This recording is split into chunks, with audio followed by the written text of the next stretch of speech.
Анау Дүйсен, Жексендер қайда? Мал базарға кетті апа. Ассалаумағалейкум, Базарлық YouTube арнасының тұрақты көрермендері.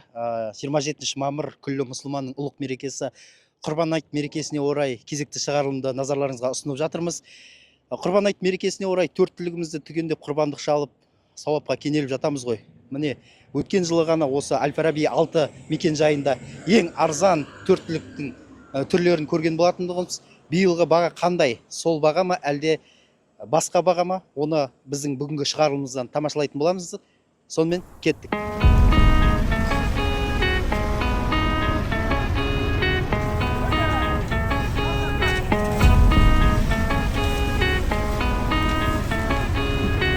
Әл-Фараби 6 мекен жайындағы Абзал ағамыздың шаңырағындағы жарнамасы жер жарған мына билбордқа тәнтіміз. Өйткені бұл билборд жыл сайын осы жерде ілініп тұрады. Сапалы екен, ескірмейтін билборд екен.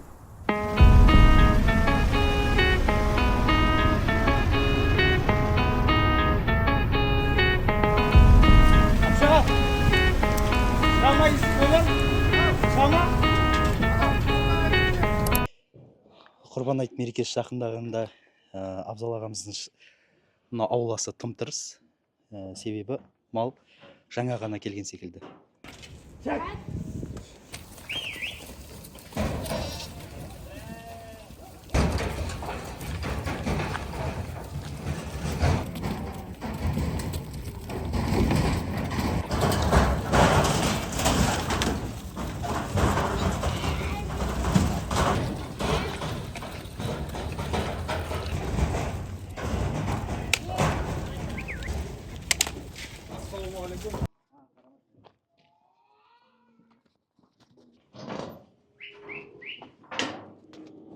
Ассалаумағалейкум. Абзал ағамыз. Жылдағы дәстүрмен мынау шаруасы қызып жатқан секілді. Жақсы, жақсы. Шаруа қалай болып жатыр? Сол жылдағыдай ғой. Жылдағы кәсіп қой. 20 жылдан бері осы кәсіппен келеміз. Құдайға шүкір әйтеуір. Жаңа құрбан айтта дайындалып, осындай Алланың қалауымен осындай. Биылғы дайындық жылдағыдан өзгерек секілді. Биылғы дайындық ше, шынымызды айтсақ, қойдың бағасы өте жоғарылап кетті. Мысалға, бір кісілерге 70 мың деп салып жатқандар бар. Олар қазір еттің килограммы 4500 теңге болды ғой. Ол өтірік нәрсе да ол. 4500 теңгенің малын, мысалға 70 мың теңге деп ешкім бермейді қазір. Бәрі халықтар базарға күнде 50 бас, 60 бас ет жібереміз мысалға біз. Ал соны қарап отырсаң, ол миға сыймайтын нәрсе да. Қазір бір қойың 90 мың, 100 мың теңге ең төмені. Сондай бағада мысалға сатып атырып та осындай оптым әкеп 1800 бас әкелдік. Биыл өте бізге оборот қиындау болды. Құрбан айтқа дайындалу үшін неше. Енді өткен жылғы бағамен салыстырғанда қанша пайызға өсті биыл? Мысалға 70 мыңнан сатқандарымыз былтырғы 100 мың болып кетті ғой, сондай болып кетті. Біз мысалға қазір 2000 бас әкелдік Қызылорда облысына кіргіздік. Мысалға Ақтау, Атырау соларға 500 мыңдап жібердік. Ояқтың өзі 1000 аламыз деген солай қағанай өзі ақшамызға шақтап сөйтіп жіберіп бір 4-5 мыңдай бас саттық қойсын. Құрбан айтқа шүкір әйтеуір жақсы болды. Енді жалпы құрбан айтта жалғыз қой емес қой сізде. Төрттіліктің бәрі түгел деп есептейміз, иә? Ол жағынан да бір тоқталып кетейікші. Мысалға жылқыны саттық. Қостанайдан әкеп бір кісінің енді 1000 бас жылқысы бар, соның 1000 басын тасып саттық. Ол енді ол бордақыға алды, жаңағы неге алды. Сиыр мысалға сиырдан бір 50 шақтыдай, 100 шақтыдай әкелдік Қызылордаға. Қалған осы құрбан айтқа дейін қимылдап енді құрбан айттан кейін бір 15-20 күнде біз демаламыз. Сол бәрін ретке келтіреміз, жан-жақтың жаңағы алашақтарымыз болады, берешектеріміз соның бәрін реттеп, сол құрбан айттан кейін Құдайға шүкір енді жақсы мына қойлар деген тәуір қойлар ғой, қараса қаншама қой алып жатыр. Мысалға осы кезде біз мына үйден сататындарға бөліп жатырық қазір. Үлгере алмай жатырық, сол үлгере алмай жатырық, бөліп жатырық. Әрқайсысы 100-деп 50-леп алады ғой сол. Жалпы енді бағаның өскенін өзіңіздің аузыңыздан естідік енді. Сұраныс қалай болып жатыр? Сұраныс өте көп. Баяғыда емес сұраныс деген вообще көп. Күннен күнге сұраныс деген көбейіп жатыр. Жалпы малға көбейіп жатыр. Өзбекстанда қатты сұраныс бар.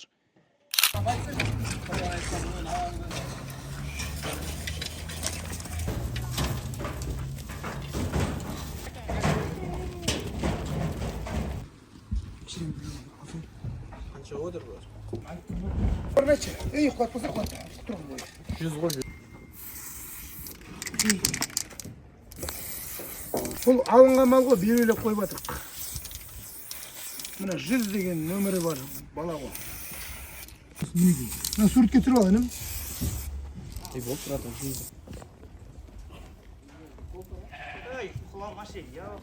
Кіргізбер алынғанға.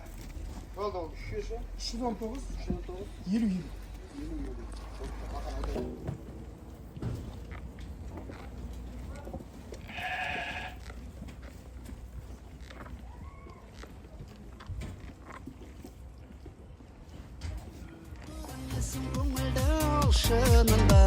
Сенен көрмен екен бақыттырақ, көрмесін көңілді алшынында.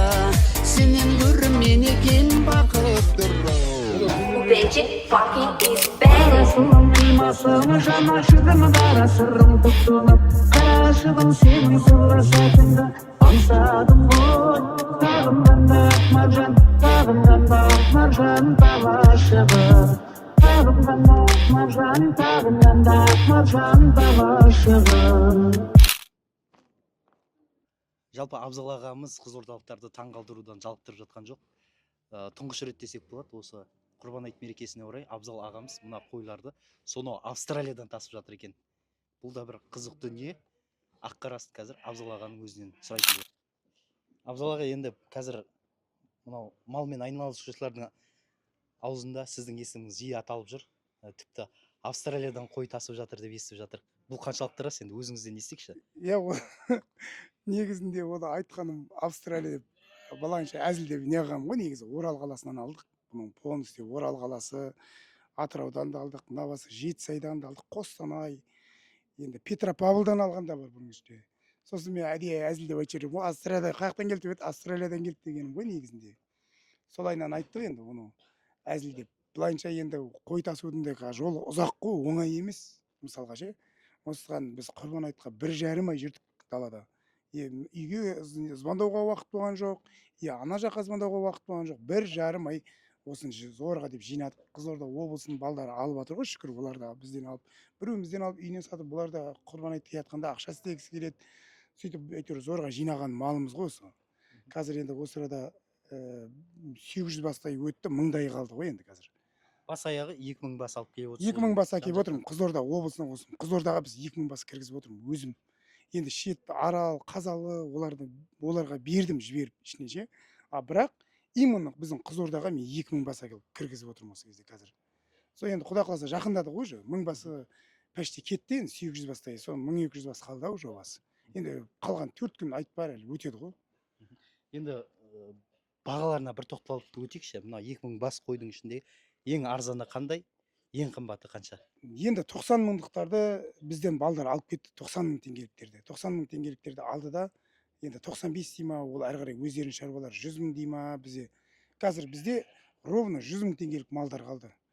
Мысалға 105 деп саудалап 100-ден де беріп жатырық, 105-тен де беріп жатырық. 110 мың малын 105-тен де беріп жатырық. Сондай ғана малдар қалды ғой. Қазір оны айтып тұрмын ғой, бағанағыда 70-80 деген малдар ол. Білмеймін, базарда біз 130 мыңнан да мал алып жатырық, бірақ енді 70-80 мың деп көбісі келеді, кетіп қалады, көбісі әңгіме жоқ. Ойбай, ана жақта 70 мыңнан беріп жатыр, мына жақта 80 мыңнан дейді да, қайтып айналып, енді бұл пенде ғой бәрімізде. Ол барып көріп келгісі келеді, көріп келіп, именно інім ренжімеш, бағанағы ояқтың малы маған ұнаған жоқ, бұндай емес екен деп келеді. Енді сондай да болып жатыр. Ал оның бәрін енді бұл бізге қайсы бір халықпен ұрысып жатамыз. Я дейміз де, үй жақтан қала береміз, жаймен болды. Енді қалтасы қалыңдар қымбат мал іздейді ғой.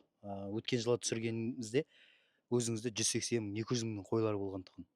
Биыл сол қойлардың бағасына тоқталайықшы. О қойлардың бағасы қазір біз қошқарлыққа өзімізге алып қойдық үйден. Неге малдың несіне басына апарып тастадық қошқарлыққа. Ондай мал қазір біз көп әкелген жоқпыз. Тек қана 100-дің үсті, тек қана 100-ге дейін малдар әкеліп келдік. 120-ға дейін.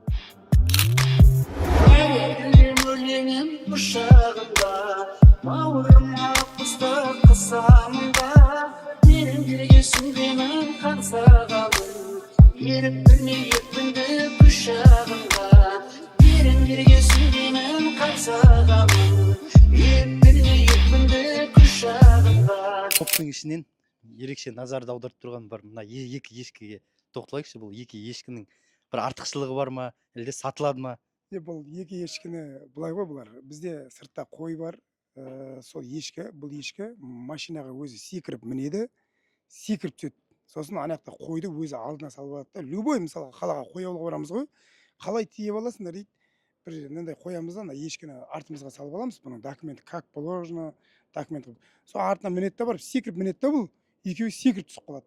Сосын жаңағы үй жаққа келгеннен кейін секіріп түсіп қалады. Өзі кәдімгідей уже. Бұған үйретудің ештеменің керегі жоқ. Үйреніп кеткен ғой. Иә. Бұларды қазір 1 миллион болса да бермейміз, жаңағыдай. Үйретілген ғой уже. Осының баласын үйретіп қойғанбыз. Уже осыдан мынау қартайған кезде баласы не қылып жатыр уже.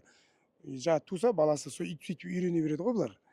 Алла қалап енді өсі енді бүйтіп дамып келе жатыр ғой. Бұл жерлерде Алла қаласа әлде де дамытамыз. Біз Қызылорданың несін тұрғылықты азаматымыз ғой.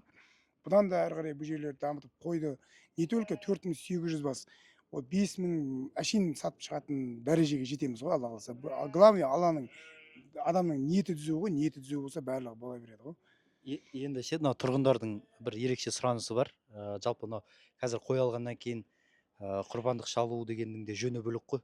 Кейбіреулер қасапшылар іздеп әбігерге салып жатады. Бұл жағы қалай сіздерде? Біз кеше осыдан қасапшылар менен несін жасырам ақша алып қойған. Жаңағыдай қасапшыларға мен әрқайсысына ақша беріп қойған жігіттер. Ертең мал келеді, сойып не қыласыңдар. Олар сыртқа барып сойып келеді, біреу Алматыға кетем соям дейді. Осы жерде сойылады бәрі. Мен бірақ өзі қасапшылармен өздері келіседі. Мен қасапшыларға басымды ауыртқым келмейді. Өйткені нарада бізде ажиотаж болады, не болады, кейбіреудің ақшасы берілмей қалады. Ол біреудің ақшасын мойнымызға арқалағым келмейді. Бірден қолдарына өздерімен өздерін есептескізіп, бірақ 10-15 қасапшы болады бізде обязательно. Міне Абзал ағамыз биылғы Құрбан айт мерекесіне орай сақадай сай екен, 4 түгел. Жалпы Құрбан айтқа мал алып қасапшы іздеп әуре болмайсыздар, барлығы осы мекен жайда қарастырылған. Әрине, өткен жылға бағамен салыстырғанда өзгешелік бар. Мұны нарық деп білсек болады. Ең тиімді баға Қызылордадағы Әл-Фараби 6 мекен жайында. Толығырақ ақпаратты төмендегі нөмірден біле аласыздар. Сондай-ақ Базарлық YouTube арнасына тіркелуді ұмытпаңыздар. Арасылың қимасың жан ашыдым дара сырым тұтынып қарашығым сенің сырлы сәтіңді аңсадым ғой тағымдан да маржан тағымдан да маржан талашығы тағымдан да маржан тағымдан да маржан талашығы